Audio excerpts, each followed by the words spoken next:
By this time, I had known most of the employees at Def Jam Records and had visited their offices on Sunset Boulevard, which was perched on the top floor of the Hustler building.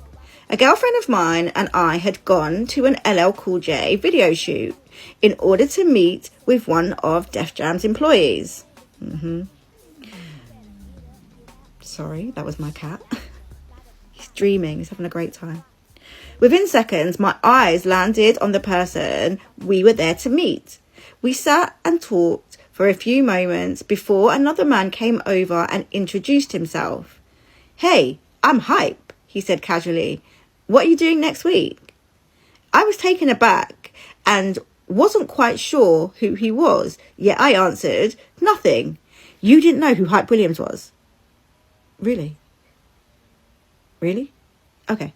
He continued, "Okay, cool. Take my number and call me. You're going to be in my next video. Get a tan." "All right, Hype." Then I realised that this was the famed music video director, Hype Williams. It would be my first video, and the following weekend, I was on the set of Jay-Z's video for his single, "Hey Papi." That was a banger, actually. Days before arriving on set, I called Chuck to let him know that I would be working on the video. Chuck and Jay had been good friends for years, and I wanted Jay to know that I was coming. By this time, Chuck and I were closer than ever and continued to claim each other as cousins, though we weren't blood relatives. So Chuck made the call to be sure that once on set, I would be taken care of. Call time was early, around 6 a.m. We were on location at Zuma Beach in Malibu, and all the talent had convened in the hair and makeup trailers to begin the long preparation process. I was a bundle of nerves, but tried my best to remain cool amongst the other girls. My heart raced and I was excited to get up to the house where we would be working. I was anxious to meet Jay and introduce myself to him since I was also a fan of his music. Finally, the moment arrived. We were shuttled up a winding hill to a palatial mansion overlooking Zuma. This was my first time in a house this size in Malibu.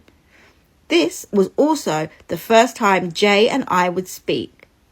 As soon as we unlocked the van, I saw Jay standing poolside in front of Hype and his camera. I quickly made my way over to introduce myself. "Hey, I'm Yazette," I said. "Chuck's people." "Yeah?" he said. "What up? Chuck told me you was coming. Come on, you stand by me all day today." And that was that. For the rest of the day, I stood as close as possible to Jay. I became acquainted with his entourage as well as his partner, Damon Dash. The performer in me was evident throughout the day as I did the most outrageous things possible, like wearing an ultra-skimpy string thong bikini, while the other girls sported modest, full-back bikinis and one-piece bathing suits. Not Kareem being a pick-me. The atmosphere became tense between me and the other girls almost instantly. The majority of girls on video shoots are reserved and they are strictly there to do their jobs. As a silent rule, the feature girls never fraternized with the artists and in many cases actually looked down their noses at the artists. They walked with their heads high, rolling their eyes and sucking their teeth as the artists and mostly the entourage tried to catch the girls' attention. I seemed to be the only one being chummy with Jay, Damon and the others. I was in my element. These people were acquaintances of Chuck and they were aware that I was G-Rap's ex and the mother of his youngest child. Jay took care of me that day, making sure I got good exposure and everything else I needed. The day went well, although it started off unpleasantly for some. By 9 o'clock that evening, Damon Dash had already been drinking. He emerged from the pool house with a bottle of Belvedere vodka in his right hand. He was staggering as he walked alongside the pool where we were shooting. I watched intently, mainly waiting for him to fall into the pool, but he did not. Instead, he fell about 7 feet away from the pool and lay flat on his back with his arms and legs outstretched, vodka still in hand. "Damon, are you all right?" I went over to him. "Damon?" He gave no answer. I straddled his body while on all fours, leaning my face close to his. To the left of us was photographer Arnold Turner, snapping away with his camera. Finally, Damon started, "Yeah, I'm cool." Jay then motioned for someone to get Damon off the ground and off the set. Shooting the video was halted while Damon got himself together. That was my first introduction to Damon Dash. Years later, he would play a substantial role in changing my life. Okay. Jay and I forged a silent rapport that day, which would continue for years to come. I felt comfortable around him and felt like it was all right for me to accept his invitation to take a ride with him down from the house and onto the beach. We hopped on the back of his chauffeur-driven Mercedes S55 and took the windy road back to the shore of Zuma Beach. He asked me if I was doing all right on my first day and briefly asked me about my relationship with G. We continued to talk for a while until his driver parked on the beach and exited the vehicle. After a few moments of silence, Jay pulled out his schlang, covered it with a condom and placed his hand on the back of my head. I was being a good girl, thanking him and proving my worthiness of the kindness he had shown me. I was doing what I had been taught. We carried on in the car for a while and headed back to the set as if nothing happened. And every once in a while we shared. Jay and I would remain acquainted over the next few years, as he evolved into one of the most successful and influential players, not only in hip-hop, but in pop culture. We'd bump into each other on video shoots, at events, and at private gatherings. Unlike some of the others, there were no games, no long phone conversations, no dates. Jay made no professions of love, nor did he make any promises. It was all very straightforward. It was what it was. Since that day in the car, he remains a gentleman. Baby girl, how was he a gentleman when you took out his woody, stuck a condom on it, and then grabbed the back of your head? Is that gentlemanly? I mean, all right. Since the day in the car, he remained a gentleman, and it seemed as if nothing had ever happened between us. In a way, nothing had. After my initial introduction into the world of hip-hop video making, it was full steam ahead. I began getting calls from the top casting directors in town at least once a week. I rarely had to audition for videos and would be hired strictly by past performances or by requests from the artists. The next video I was in came 1 week after shooting Hey Puppy. This shoot would prove to be more challenging than the one before because this was for Ja Rule's single Between Me and You. What? She's in that too? I need to go back and look at that one too. He and I had not spoken since our relationship went sour. So hold on. Who booked you for this? Was it Ja or Chuck? Like, how did you even get back there? Anyway, I was pretty sure I would not be allowed to stay on set once he saw me, but I did all I could do to remain. When I got to the mansion overlooking Malibu, I found I was one of the first to arrive. There were very few girls and no sign of the crew or the video's director, Dave Myers. I put my things in the pool house, which was set up as a base camp for the girls, and quickly used this time to work on my already glowing tan from the week before. Wardrobe gave me a white bikini to wear. I took my spot in the sun and lay on my stomach on the closest lounge chair. Without a second thought, I undid the top portion of my suit and proceeded to sunbathe without it. As more girls began to arrive on set, along with the label representatives and crew, I could hear the dull roar of whispering. The other girls were appalled, and the men were shocked, but definitely not upset by my nudity in any way. I knew that there had to be something different about me in order to catch the attention of Dave Myers. Smart bitch. It's always a good idea to become the director's favourite and be able to bypass the whole auditioning process and make more money than the other girls in the long run. I had a plan in mind and put its wheels in motion. I had been on set topless for about an hour when the director arrived. The cameraman and crew were all set up for the first shot of the day. Upon seeing my oiled, naked breasts glistening in the sun, Dave Meyers grabbed his camera and began to film. It was film magic as I gave Dave what he wanted. Just the art of it excited me, and knowing that all the other women hated it heightened my excitement and made me want more of this sort of attention. I never really had girlfriends, so the idea of not getting along with other girls on set was not a deterrent for me. There was always someone trying to compete with me and trying to eliminate me. It started with my mother and continued throughout my adult life. On this particular video shoot, there was another woman who thought she could compete with me. I met her in New York, where she worked alongside Irv Gotti, CEO of Murder Inc. I knew from Irv that she and he had been involved. Once Keisha saw that I was on the set of Between Me and You, she called Irv, and he made his way to the set to tell me I had to leave. He said there was a rumor that I had a plan to have him and Jar set up to be robbed. The accusations floored me and were totally unfounded. I begged him to believe me and he let me stay. Who's Keisha? What video vixen is called Keisha? Keisha from the early 2000s. Does anyone know? Drop it in the comments. Irv grabbed me by the arm and escorted me to his SUV and drove me down the hill to a row of trailers that sat in a sandy patch of land. I began to cry. I didn't want him, or Jar especially, to believe that I would have done such a thing. The truth was that when I was with Jar, I was with Murder Inc. I felt as if I was part of the team. I had a different kind of love for Jar that I would always carry with me, and I didn't want him to think that I would turn on him. So I told Irv Gotti that I would do anything to be able to stay.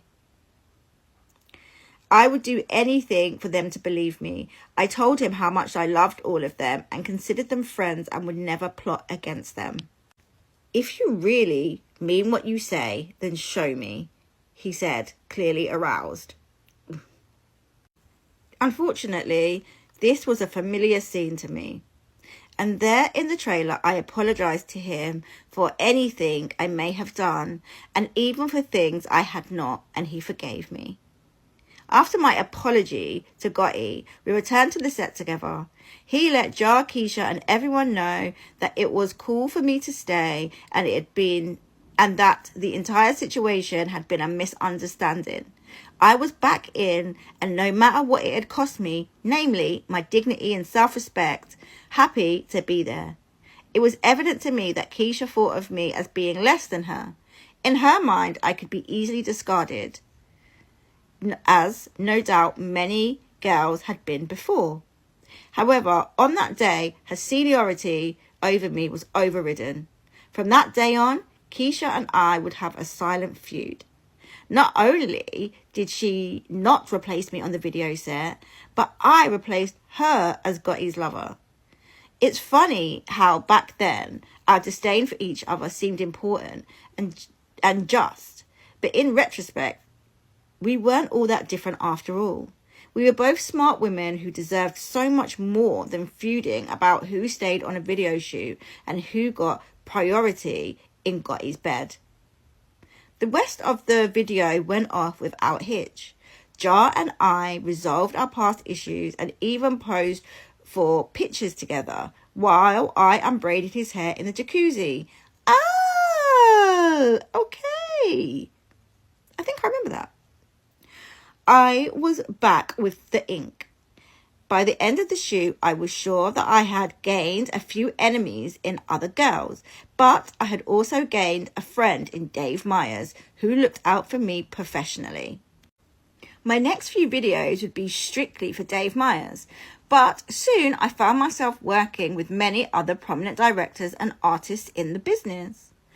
The next high-profile video I would appear in was Mr. Cool's Danger!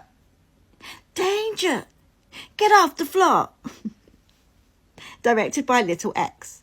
This single was the much-awaited follow-up to the mega hit Shake Your Ass. By this time, I figured out that the only videos to go out for were those that would get regular daytime spins on MTV and BET. Being with G had taught me a lot about the music industry and the economics of it. At this time, the budgets for video were massive, many reaching into the millions. And more popular the artist became, the more radio spins he had, the more MTV and BET spins, the more likely he was to be in the top 10 on Billboard. Once an artist reached that type of status, even with just one previous single, the budgets became more substantial, and I would do the most outrageous things possible to be in these kinds of videos. Whatever the other girls wouldn't wear, I would wear. Whatever the other girls wouldn't do, I was up for. I knew such behaviour would increase my worth as a performer, and therefore I would be able to command more money, above and below the table, while pleasing both the artist and the label alike. On this particular shoot, the conditions were harsh. I couldn't really recall the time of year, but it was still chilly in Los Angeles, and even colder 50 miles north of Los Angeles in the desert. This is where we were filming. The location was a Western saloon that stood literally in the middle of nowhere. The dusty road that led to the location was barren, except for the occasional roadkill, gross, which in that neck of the desert consisted mostly of wild boars and armadillos. It was about 40 degrees and the wind was whipping sand around at about 50 miles an hour. We were all miserable. However, I had a job to do. When it came time to choose our wardrobe, the stylist had been asking a few girls if they were willing to wear pasties with their Western-inspired outfits and boots. Every girl refused. I was the last girl to get dressed. I had been busy speaking with Mr. Cool, who I had met months before at La Hermitage in Beverly Hills. By this time, he and I had been closely acquainted and spent many days and nights together around the town. So, by the time I got to the wardrobe trailer, there were very few items left in it, and nothing that could be deemed shocking, which is what I was looking for. The stylist asked the question, "What do you think about these?" In her hands lay 2 gold star pasties. I stalled for a moment to think of the ramifications of wearing gold stars over my nipples. Minutes later, with the scent of Eureka in the air, I smiled. I loved them. I covered myself with a long plush white robe that I had gotten from La Hermitage so that other girls would not see the outfit I was wearing before filming began. I waited around for hours and even fell asleep while waiting for my scenes. Then, finally, the reveal. I could sense the overwhelming tension in the room as I dropped my bathrobe and hopped on a table to dance. The other girls, as usual, were both shocked and appalled, maybe even a little disgusted. But once Mr. Cool got onto the set and saw my outfit, he gave me his stamp of approval. Not only was I wearing the gold star pasties, but also chaps, with only an ostrich skin thong underneath, so that my rear was fully exposed. If shocking was what I was going for, I had outdone myself. For the remainder of the shoot, I continued to perform and received the majority of attention from both Little X and Mr. Cool, as well as the full attention of the MTV camera crew and a reporter who came to film a documentary called When Sex Goes Pop. Very apt. Once the camera crew and reporter caught a glimpse of my outrageous costume, all the attention and camera was focused on me.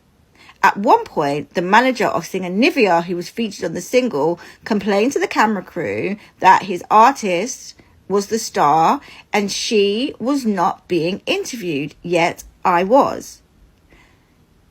It was a testament to the old adage that sex sells.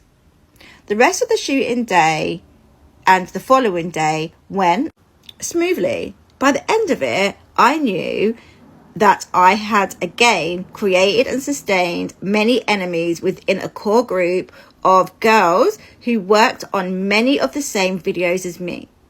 Most women on the video shoots are professional women who are represented by top commercial agencies. As I said before, it is very rare for a principal model to talk to an artist, and many times they look down on the artists. I was breaking all the rules as I cavorted with many of the artists that I worked with during and after shooting. It meant nothing for me compared to the acceptance of the men behind the production, because they were in a position to determine my fate, both professionally and financially. Little X seemed impressed and excited about my performance, and we instantly exchanged numbers on the first day of shooting. He and I would work together at least once after Danger, but X would play a far more important role in my life. Mr. Cool was equally pleased and praised me for making his video hot. We spent those nights together while filming the video, and he made sure I was taken care of financially for looking out. I was making around $1,500 a day for a minimum of 2 days, but after Danger video aired, along with the accompanying When Sex Goes Pop documentary, my rate nearly doubled. I had learned to play the game, and everywhere I turned, I was being rewarded for my devilish behaviour. My life had definitely changed since I'd moved to Los Angeles, but little did I know there would be a big difference between living in Los Angeles and arriving